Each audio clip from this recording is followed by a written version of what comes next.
कि इसको जो कार मिली है ये जागरण से मिली है, इसको जो गोरी बीवी मिली है जागरण करने से मिली है, इसके जो अंडे जैसे गोरे बच्चे हो रहे हैं ये भी जागरण करने से हो रहे हैं, देवी के मैया की कृपा से हो रहे हैं। तो वो बेचारा कर्जा लेके जागरण करता है, वो बेचारा अपने घर का जो अनाज होता है 2-4 बोरी खाने का वो भी बेच देता है। तो ये पढ़े लिखे उनको इंस्पायर कर रहे हैं कि आप ऐसा करो, ढोंग करो, पाखंड करो।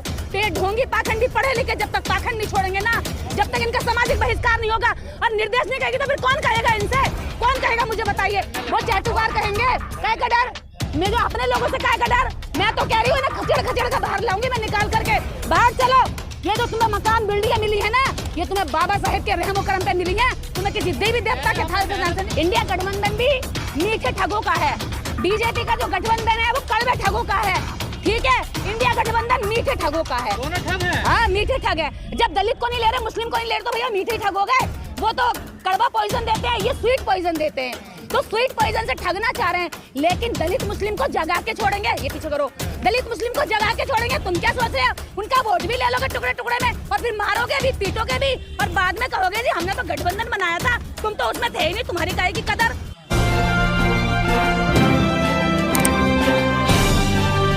आप देख रहे हैं पब्लिक आवाज टीवी।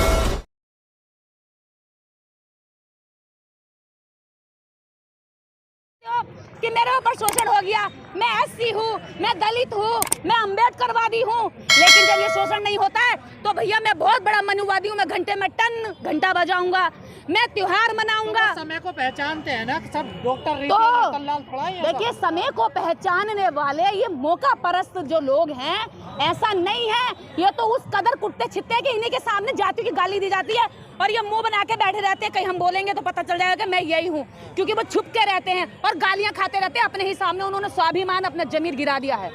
आज आपने कई लोगों के लिए दिक्कत पैदा कर दी है। मैंने किसी के लिए दिक्कत पैदा नहीं की है, मैं हजारों ऐसे लोगों को जानती हूँ और वो सुन रहे होंगे और ऐसा भी ये समझते हैं कि मेरे सामने उन्होंने ऐसा किया है कि मेरे सामने वो बता रहे अपने गरीब भाई को बिठा नहीं रहे और निर्देश को बिठा रहे, क्योंकि निर्देश से उनको डर लगता है कि निर्देश बाहर जाकर के क्या बोले, कहीं नाम लेके बोल दिया तो मेरी तो बेइज्जती हो जाएगी।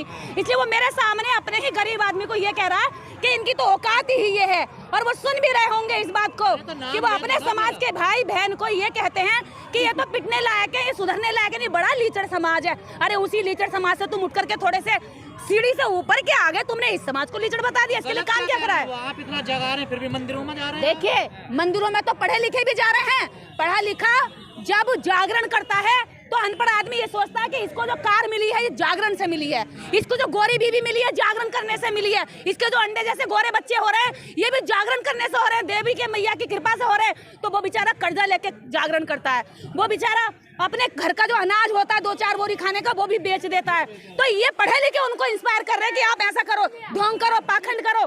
पेट ढोंगी पाखंडी पढ़े लिखे जब तक पाखंड नहीं छोड़ेंगे ना, जब तक इनका सामाजिक बहिष्कार नहीं होगा और निर्देश नहीं कहेगी तो फिर कौन कहेगा इनसे, कौन कहेगा मुझे बताइए। वो चैटुकार कहेंगे काय का डर, मैं जो अपने लोगों से काय का डर, मैं तो कह रही हूँ ना खचड़ खचड़ का बाहर लाऊंगी मैं निकाल करके, बाहर चलो। ये जो तुम्हें मकान बिल्डिंग मिली है ना ये तुम्हें बाबा साहेब के रहमो करम पे मिली है, तुम्हें किसी देवी देवता के थाल से नहीं। हम लिखे पढ़े हैं, मेहनत तो तुम्हारे दादा परदादा भी करते थे। अरे उनके पिछवाड़े पर चिथड़े भी नहीं होते थे, झाड़ू बांध के चलाते थे उनको, तो तब कहाँ गई थी ये सारी मेहनत। तब तो इससे भी ज्यादा मेहनत करते थे। तो नहीं मिली नौकरी, मुझे नौकरी करनी नहीं थी भाई साहब। अगर मैं नौकरी करती तो ये खाल कैसे उतारती, इनको जगह इन्हें सोए को कैसे जगाती, इन्हें हिलाती कैसे। नौकरी में बैठा हुआ आदमी ऐसे हो जाता, चुप रहना है। अरे हिलेंगे ऐसे हिलेंगे। निर्देश जैसी जिस दिन सो तैयार हो गई ना, यहाँ से जब बोलने वाली हो गई ना तो इनके जो है जमीर पर चोट लगेगी और ये जागेंगे। ऐसा नहीं है कि मुझे इनसे एक उम्मीद भी है, इसलिए मैं अपनी एनर्जी खपाती हूँ। पूरी बनवाते हैं सावन में खीर पूरी बना के कौओं को खिला रहे, लेकिन सगा भैया घर में आ रहा है तो कह रहे रात की पड़ी होगी, दे दो इसे, विदा करो जल्दी से। मतलब कौआ तुम्हारा बाप हो गया, सगा भाई तुम्हारा जो है कुछ नहीं है। जब बाप जिंदा था तो 2 रुपए की पैरासीटामोल नहीं दी दवाई के अभाव में, वो मर गया और जब मर गया तो बुला करके चुटियाधारी को कह रहे हैं 56 भोग खा लो और हमारे बाप को पहुंचा दो। पैसा मिलता है आपको समाज को गाली देने के लिए? इसका पैसा मुझे, मेरे पास ये बात बोलने के लिए पैसे की जरूरत नहीं है, ये बात बोलने के लिए जिगर की जरूरत है और सच्ची विचारधारा की जरूरत है जो निर्देश के पास भरपूर है। अरे आप फूट डाल रही हैं समाज में। किसने फूट डाल रही हूँ? ये समाज ना परब फूटा पड़ा है दिमाग से, बुद्धि से, और उन लोगों का गुलाम है। मकान खुद बनाता है, और कहता है जरा बता दियो कौन से दिन मकान में घुसना है। अरे सरिया तूने लगाया, सीमेंट तूने लगाया, मजदूरी का पैसा तूने दिया, और तू कह रहा है कि भैया मुझे बताओ किस दिन घुसना है। बच्चा तूने पैदा किया, मेहनत तूने पैदा की, और तू कह रहा भगवान की कृपा से पुत्र प्राप्त हुआ है, भगवान की कृपा से बेटा प्राप्त हुआ। अरे भैया ये तो वही हो गया जैसे कि पहले काल्पनिक कथाओं में उनकी वजह से उन्हें सपने में आते थे और सुबह बच्चे पैदा हो जाते थे। भैया तुम्हें जो तुम्हारी मेहनत है उसे अपनी मेहनत बताओ, उसके लिए नाम तुम उनसे रखवाते हो अपने बच्चों का, पैदा तुम्हारी बीबियां करती हैं, अपने बच्चों का पहला भोजन कब खिलाना वो तुम्हें बताते हैं। तो तुम सुबह से लेकर शाम तक जिनके गुलाम हो उनके खिलाफ बोलने के लिए तुम्हारे पास हिम्मत चाहिए, और वो हिम्मत देने के लिए मैं खड़ी हूँ, डरो मत। सोल्यूशन क्या है सबका? सोल्यूशन ये है बाबा साहब का साहित्य पढ़े और सच्चाई से पढ़े, ईमानदारी से पढ़े, अपने समाज के प्रति दर्द रखें। तुम्हारा गरीब समाज जहाँ से तुम उठ के आए हो, तुम उस संख्या की वजह से तुम्हें रिजर्वेशन मिला है, तुम्हारा गोरा चेहरा देखकर या तुम्हारी योग्यता देख करके नहीं मिला है। तुम्हें रिजर्वेशन यदि मिला है तो सांसद भी बैठे हैं तो रिजर्वेशन संख्या की वजह से मिला कि हमारी संख्या इतनी है। तो तुम्हें जो मिला है इसको समाज को पे बैक करो। तुम्हारे हिस्सेदारी जैसे मिली है उसमें हिस्सेदारी समाज की भी बनती है, तुम्हारे बीवी बेटा की नहीं है। इसमें तुम्हारी जो जिम्मेदारी बनती है उसको समझो, वरना आने वाले समय पे तुम्हें जूते मार मार के ना घरों से निकाल करके यही आरएसएस के लोग भगा देंगे, और सबसे पहले तुमसे छीना जाएगा। क्योंकि गरीब का क्या लुटेगा, उसमें तो कुछ लुटने के लिए है नहीं, वो तो मजदूरी करता है, रात को खाता है, इकट्ठा तो तुमने कर रखा है, सबसे पहले तुम्हारा लुटेगा, इसलिए तुम पहले जागो। दीदी मूल सवाल पर आते हैं, 2024 में चुनाव होने वाला है, एक गठबंधन बना है इंडिया, उसमें ना दलित है ना मुसलमान है, कैसे देख रही हैं आप? इंडिया गठबंधन भी मीठे ठगों का है, बीजेपी का जो गठबंधन है वो कड़वे ठगों का है, ठीक है। इंडिया गठबंधन मीठे ठगों का है, दोनों ठग हैं। हाँ मीठे ठग है। जब दलित को नहीं ले रहे, मुस्लिम को नहीं ले रहे, तो भैया मीठे ठग हो गए। वो तो कड़वा पॉइजन देते हैं, ये स्वीट पॉइजन देते हैं, तो स्वीट पॉइजन से ठगना चाह रहे हैं। लेकिन दलित मुस्लिम को जगा के छोड़ेंगे, ये पीछे करो, दलित मुस्लिम को जगा के छोड़ेंगे। तुम क्या सोच रहे हो, उनका वोट भी ले लोगे टुकड़े टुकड़े में, और फिर मारोगे भी, पीटोगे भी, और बाद में कहोगे जी हमने तो गठबंधन बनाया था, तुम तो उसमें थे ही नहीं, तुम्हारी काहे की कदर। तो ऐसा नहीं है। इस समाज का बहुजन शेर जितने भी नेता हैं वो सारे जागरूक हो, एकजुट हो, कायरता छोड़ दो। इस कायरता में कई पीढ़ियां गुजर गई हैं। बाबा साहेब की तुमने जान ले ली, कांसीराम साहब की तुमने जान ले ली, कितने महापुरुषों को तुमने मट्टी में खपा दे, लेकिन तुम नहीं सुधरने में आए। प्रधानमंत्री तुम्हारे का सपना देख रहे हो क्या? देखिए प्रधानमंत्री क्यों नहीं बनेगी, जिसकी संख्या ज्यादा उसका प्रधानमंत्री बनना चाहिए, लोकतंत्र तो यही कहता है। सपना क्यों देखेंगे, ये तो सच्चाई है, हकीकत है। जब अमेरिका में व्हाइट हाउस में काला जो है राष्ट्रपति बैठ सकता है, काला अंग्रेज राष्ट्रपति बैठ सकता है, तो भारत की संसद में यहाँ शूद्रों का राष्ट्रपति क्यों नहीं बैठ सकता, दलितों का क्यों नहीं बैठ सकता? सिंबल स्थापित हो गया है। ऐसे तुलना कर सकते हैं किसकी? इंडिया के लोगों की, किसकी?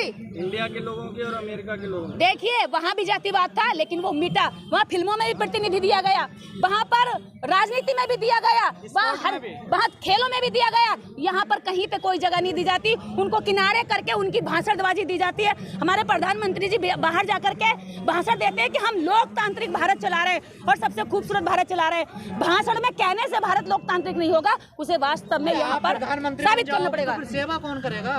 देखिए मैं ये नहीं कह रही हूँ कि मैं प्रधानमंत्री बनूं, मैं ये कह रही हूँ इस देश में, देखिए इस देश में जिनकी संख्या ज्यादा वो प्रधानमंत्री बने, उनका वोट ज्यादा वो प्रधानमंत्री बने, उनमें से कोई प्रधानमंत्री बने, कोई अम्बेडकरवादी प्रधानमंत्री बने जो इस देश में जातिवाद खत्म कर सके। ये थोड़ी कि आप एक को तो ऊपर चढ़ा दो, यहाँ जातिवादी प्रिंसिपल तो कुर्सी पे बैठी है, ये नहीं चलेगा। अगर अम्बेडकरवादी प्रधानमंत्री होगा तो वो अन्याय नहीं होने देगा। वो कॉलेजियम से आए हुए जजों को ये नहीं कहेगा तू अपनी भाई को जज बना दे, तू अपने भतीजे को बना दे, बेटे की गर्लफ्रेंड को बना दे। ये कॉलेजियम नहीं चलेगा। फिर कॉलेजियम में भी एग्जाम होगा, कॉलेजियम में भी सच्चे न्यायाधीश आएंगे, और सच्चे न्यायाधीश नहीं आए तो अम्बेडकरवादी क्या करेगा?